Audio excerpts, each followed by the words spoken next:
So today we're joined with Rohit from Atkins Reales. Obviously, you joined us today to celebrate Black History Month at the DIIC event. You joined us on a panel, so that's quite exciting. Could you tell us a bit about yourself and your career and how you came to know about this event today? Yeah, sure. So I am a project manager with Atkins Reales. We are an engineering consultancy. Mm-hmm. Um, I started off, so have a civil engineering background, completed a BEng honors in civil engineering degree from Coventry University. Then was working as a planning engineer for a year, and then went on to Queen's to do my master's in construction and project management. Mm-hmm. And I've been in the consultancy environment for about 3 years now. I was with Jacobs, now with Atkins Reales over the past year, and working on the HS2 at the moment, high Oh, speed that's twos. exciting. So yeah, it's been really fun. I've learned lots, and really looking forward to what the industry holds as well. Brilliant, brilliant. And you mentioned that you're working on the HS2, just out of interest. Are you working on the one up at Acton or Euston, or are you based in a certain site? Or? Oh no, so we are basically a special team, the Mm-hmm. IPPC team, which is the improvement plan for program controls, and we're looking at all the assets, basically collecting scope data for rebaselining efforts. Oh, So yeah, interesting, it's interesting. So, do you want to explain a bit more about your job to the listeners, because they might not understand quite what yourself does or what Atkins Reales does as a business? well, basically I've been on different secondments. Mm-hmm. So HS2 has been since the past 6 months, but prior to that, with Atkins Reales, I was seconded in with Baines, Mm-hmm. Bath and North East Somerset Council, and again we were working on a project called Bath Walking, Wheeling, and Cycling Links, which was basically my job role as a project manager was liaising with stakeholders when the project was in its design stage. You know, leading public consultations as well, so external stakeholders as well. Mm-hmm. Driving the program, identifying any potential delays to the program, and finding solutions to those delays. And basically just liaising with the team and driving the project forward, whether it be the design consultants, Mm-hmm. whether it be our own project team internally. So that's a bit about what my role as a core PM Yep. was, and my role's more to do with project controls rather than project management. And like I said, so we're basically collecting scope Mm-hmm. data from different teams involved on such a complex and major project like the HS2, to get all that information in one place and have that single source of truth to identify elements which could or are having Mm-hmm. an impact on time and cost, a Yeah. major impact on time and cost, and that data would then be used for the rebaselining efforts. Brilliant. So it sounds really interesting what you're doing, and obviously it's very relevant to society today, because obviously that project is widely discussed, isn't it, on social media, on the news, and just generally within society. A lot of people, it's maybe impacted them or they know about it. So I think that'd be quite interesting for people to look that up. I also wanted to ask you about obviously the event today, the DIIC event, which is predominantly around diversity and inclusion. You spoke on a panel today, and I wanted to really understand what your key takeaways from an event like this, or this event in particular, and what reflections you've had. Yeah, I mean, honestly, it was obviously firstly celebrating the Black History Month. I really love the theme, Mm-hmm. and I'm very passionate about making initiatives in the ED&I space, both within my organization as well as externally for the industry as a whole. And I think attending this event, honestly, being very transparent, it really just gave an opportunity to hear so many diverse perspectives from different people, from different age groups, different ethnic backgrounds, Yeah. different backgrounds in the construction industry. There were a few people from procurement side of things as well. So yeah, I mean, it's really I should say opened my eyes to Yeah. a lot of different ways of approaching the problem which we are aware of, and I think personally for our panel, being a member of the young leaders panel, Yeah. I think I absolutely love opportunities like that from a personal point of view. Doing this here as well on this podcast, I love every opportunity that comes my way where I can share my viewpoints, because I think that's really required for the industry.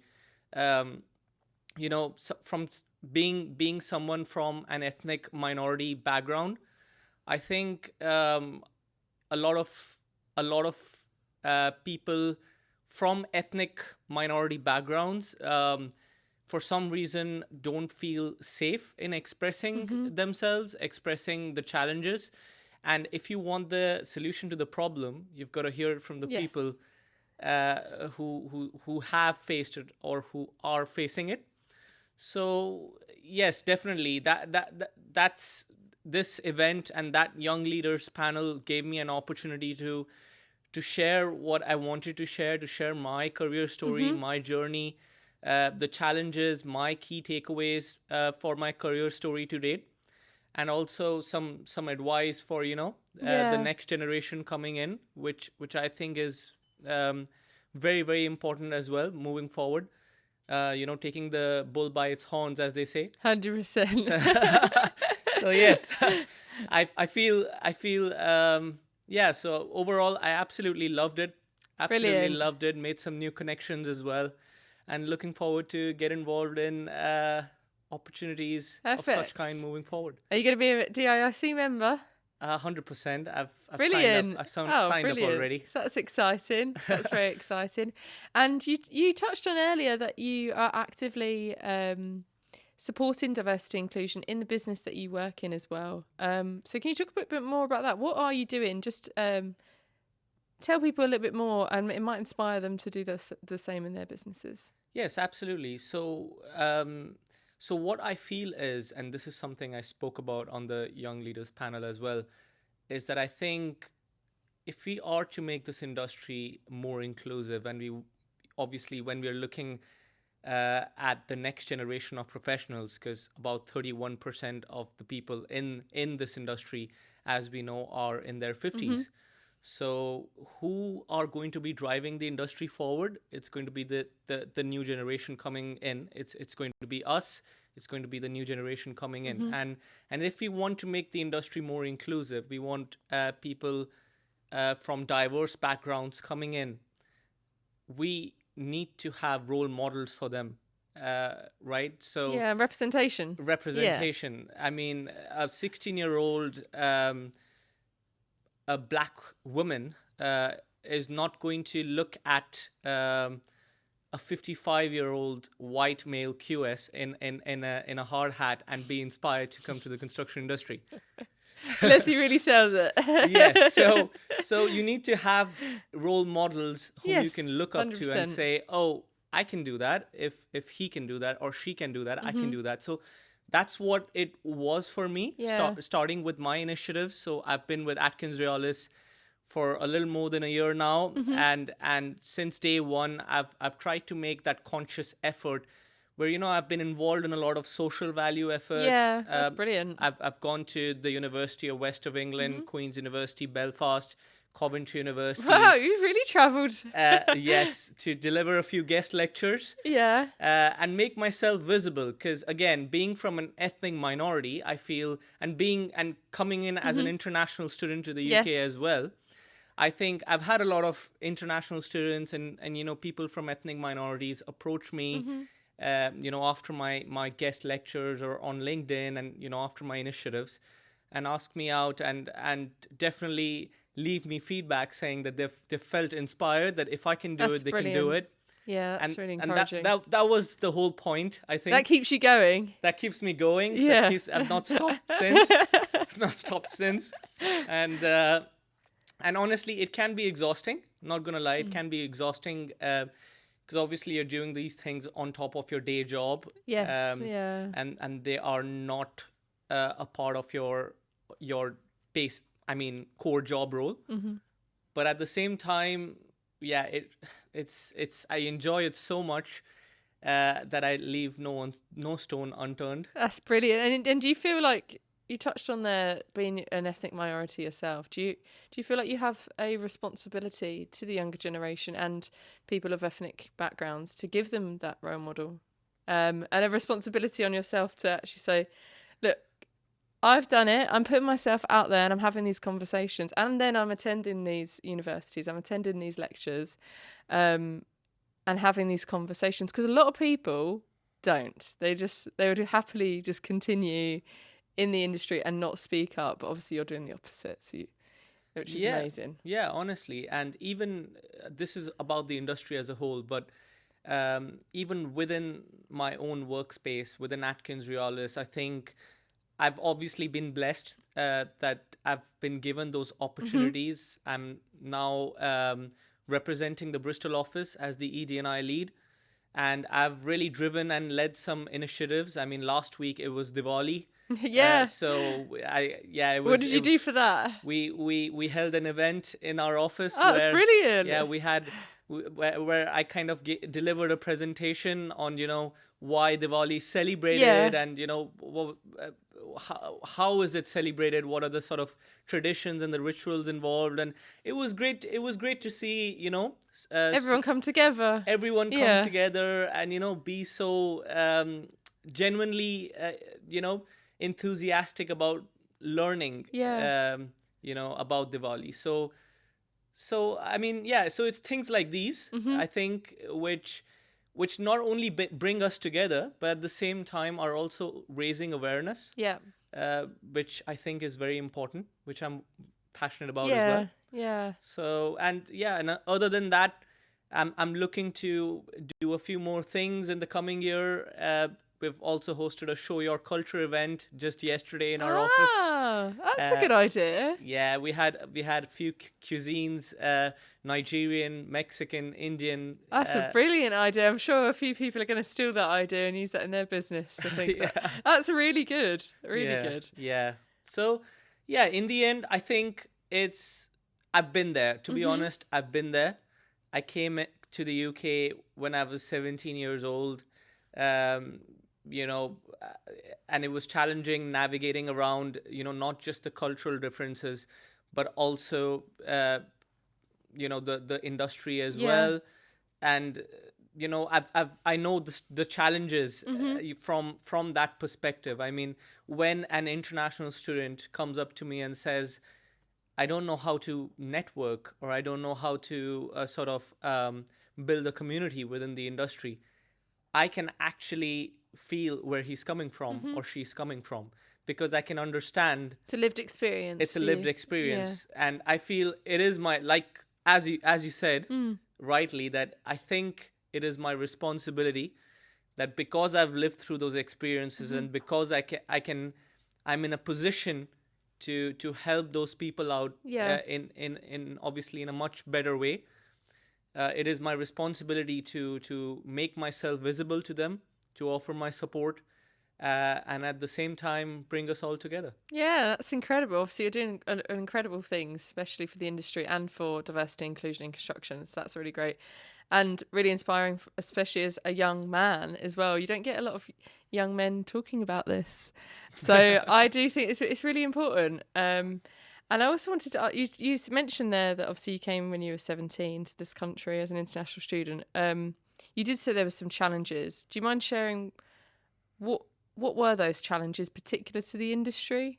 Yeah, yeah. I mean, firstly, obviously, I still remember since day one, I had a chat with a few of my lecturers, and I was very keen on, how you are. You're full of energy Yeah, at that age, really first year, enthusiastic. Yeah. enthusiastic coming into the university. And I asked a lot of questions. That was something that was natural to me, and I always had these questions to the lecturers at my university that what can I do to make sure that I land a job in the UK construction industry. I want to make a difference to the UK construction industry, leave a tangible impact.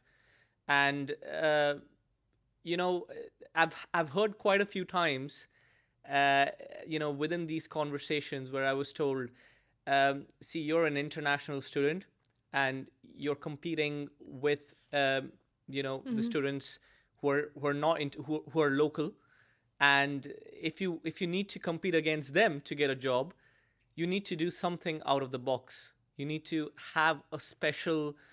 You need to have. I mean, a distinction is not enough. Work experience through summer internships. I did a sandwich industrial placement year as well. Was not enough, I was told. And your counterparts are not doing those things. Yeah, my counterparts were well, I would not say not all of them. I mean, some of them did. Some of them did, but again, I felt in a very sort of a vulnerable position where if you didn't do it, would you not make it? Is that sort of how you felt? Exactly. And I just felt, honestly, it takes a mental toll as well. Yeah. Because, you know, you know, back home, your family has some expectations from you as well.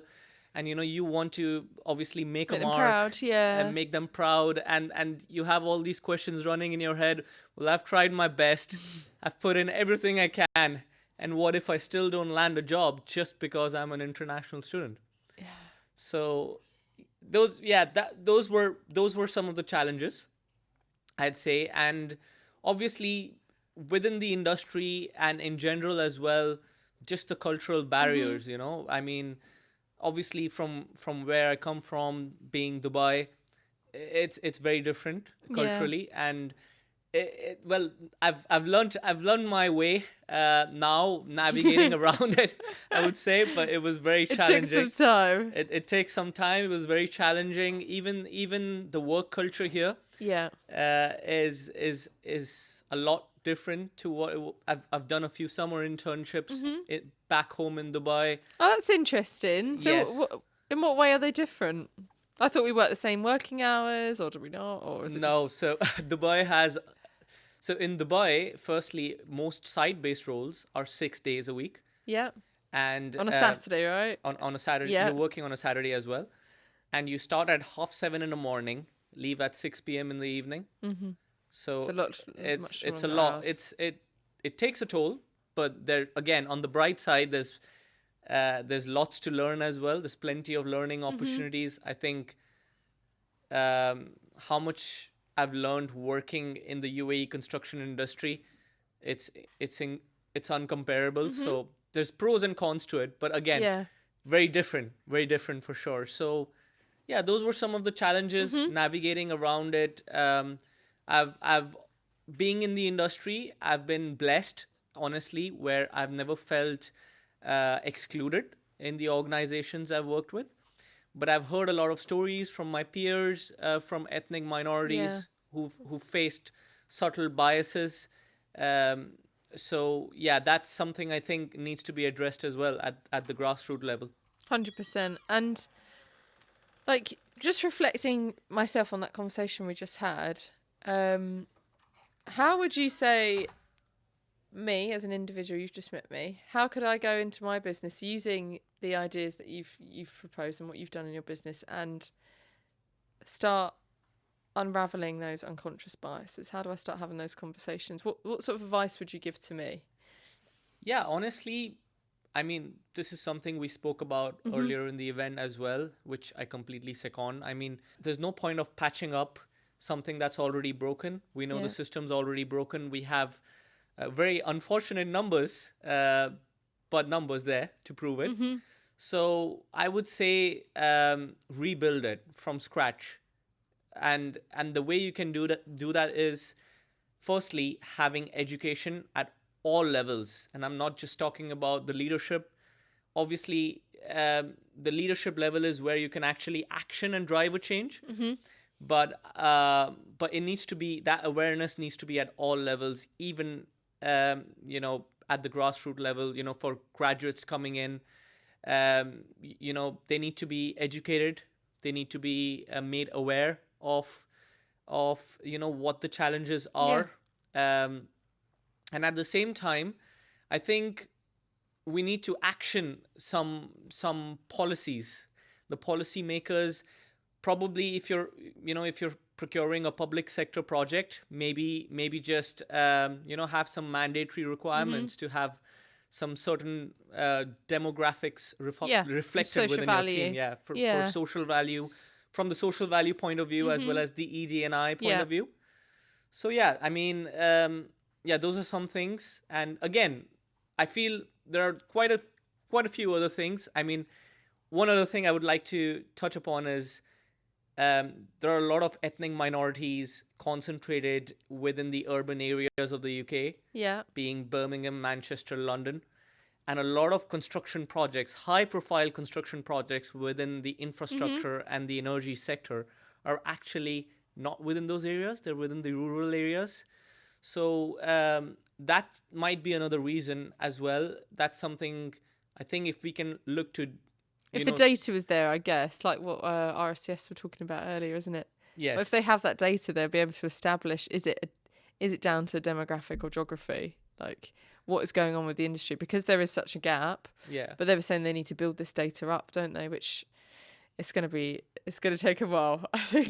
yeah. It does. It'll take a while, but baby steps, I think. Yeah. And if we can look to probably even have hybrid models to work on site, then it could be possible that you could work from the city. Yeah. On these urban projects. Yeah, remotely. Yeah, Work remotely. Work remotely. Yeah. So, yeah, these could be some of the changes they could implement. Brilliant. Thank you. And thank you for joining us today on the podcast and on the panel. It's pleasure. been brilliant to have your discussion and to tell us about what you're doing for the industry as well. So thank you. Thank you so much. Always a pleasure.